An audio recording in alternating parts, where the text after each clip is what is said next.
Hello everyone, कैसे हो आप सब। आप सभी का स्वागत है आकृतिस किचन कॉर्नर में। आज मैं आप लोगों के लिए ऐसी चीज़ लेके आई हूँ जिसे बच्चों से लेके बूढ़ों तक सब जन खाना बहुत पसंद करते हैं। Homemade chocolates. जी हाँ, इस चॉकलेट्स को बनाना बहुत ही आसान है और बहुत ही कम इंग्रेडिएंट्स के साथ ये बन जाता है। आप देख सकते हैं एकदम मार्केट जैसा टेक्सचर और कितना डिफरेंट और यमी लुक है इस चॉकलेट का। तो चलिए देखते हैं इसके इंग्रेडिएंट्स। मैंने यहाँ पर प्रीमियम मिल्क कंपाउंड और प्रीमियम डार्क कंपाउंड का यूज़ किया है। आप चाहे तो इन दोनों में से किसी एक का भी इस्तेमाल कर सकते हैं या फिर दोनों का इस्तेमाल कर सकते हैं। अगर आप चाहें तो सिर्फ मिल्क कंपाउंड का यूज़ कीजिए या फिर सिर्फ डार्क कंपाउंड का यूज़ कीजिए। पर अगर हम दोनों को एक साथ मिलाकर चॉकलेट्स बनाएंगे तो ये जो चॉकलेट्स है वो बहुत ही डिलीशियस और टेस्टी बनता है।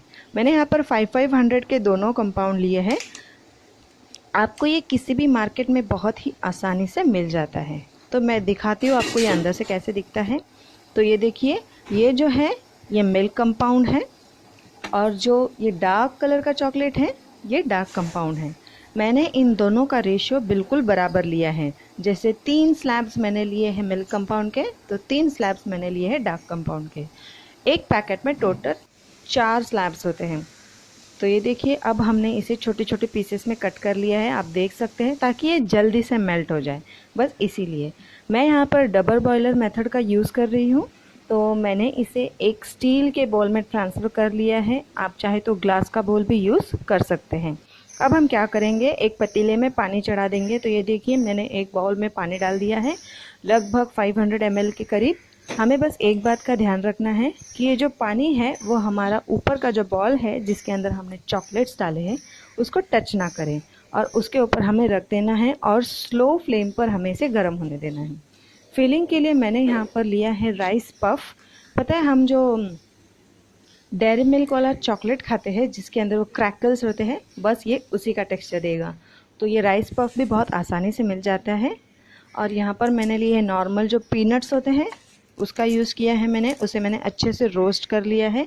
इतना रोस्ट करना है कि बहुत ही आसानी से उसका छिलका उतर जाए। अगर आपको राइस पफ ना मिले तो आप इसकी जगह पर डेसिकेटेड कोकोनट का इस्तेमाल कर सकते हैं या फिर ड्राई फ्रूट्स का इस्तेमाल कर सकते हैं। आलमंड, कैशनट, रेजिन्स जो भी आपके पास है आप उसका इस्तेमाल इसमें कर सकते हैं। तो चलिए चेक करते हैं हमारे चॉकलेट को। तो देखिए, बीच बीच में हमें इसे चलाना है। ये देखिए, आप देख सकते हैं कि एक तरफ से चॉकलेट जो है वो हल्का हल्का मेल्ट हो रहा है। तो बस हमें इसे हल्के हल्के ही हाथों से घुमाते हुए उसे मेल्ट कर लेना है। गैस का फ्लेम हमें फास्ट बिल्कुल भी नहीं करना है, अदरवाइज़ आपका जो चॉकलेट है वो ख़राब हो जाएगा। तो चॉकलेट जब तक मेल्ट हो रहा है, तो ये देखिए, मैंने यहाँ पर ये प्लास्टिक के मोल्ड्स लिए हैं। किसी भी सुपरमार्केट में बहुत ही आसानी से मिलते हैं। सिलिकॉन मोल्ड्स भी आजकल बहुत ही आसानी से डीमार्ट में मिल जाता है।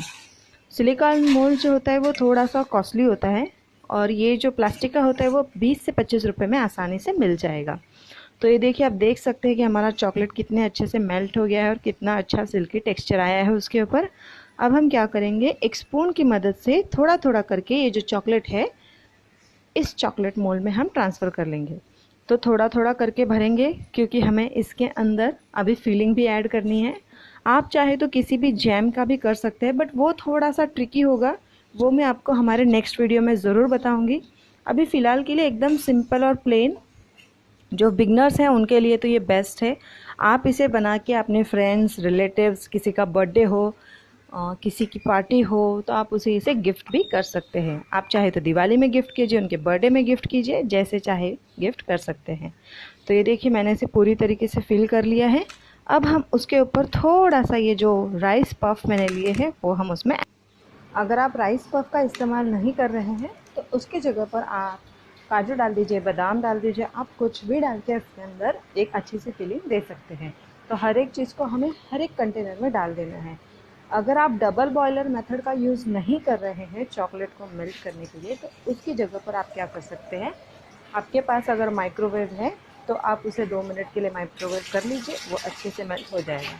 तो ये देखिए, अब मैं इसे कर लेती हूँ मिक्स। हमें क्या करना है, एक नाइफ या फिर स्पून किसी भी चीज़ से हमें इसे अच्छी तरीके से मिक्स कर लेना है ताकि चॉकलेट और हमारी जो फिलिंग है वो अच्छे से मिक्स हो जाए। और इसे अच्छी तरीके से मिक्स कर लेने के बाद हम इसे 1 से 2 बार टैप करेंगे ताकि जो टॉप है वो अच्छी तरीके से इवन हो जाए। इसके बाद हम इसे लगभग 15 से 20 मिनट के लिए फ्रिज में रख देंगे, ये अच्छे से सेट होके आ जाएगा। तो ये देखिए मैंने कितने सारे चॉकलेट्स बना लिए हैं खाने के लिए। आप इसे चाहें तो जो गिफ्ट रैप पेपर आता है उसे आप रैप भी कर सकते हैं, और मार्केट में भी ये बहुत ही आसानी से मिल जाता है।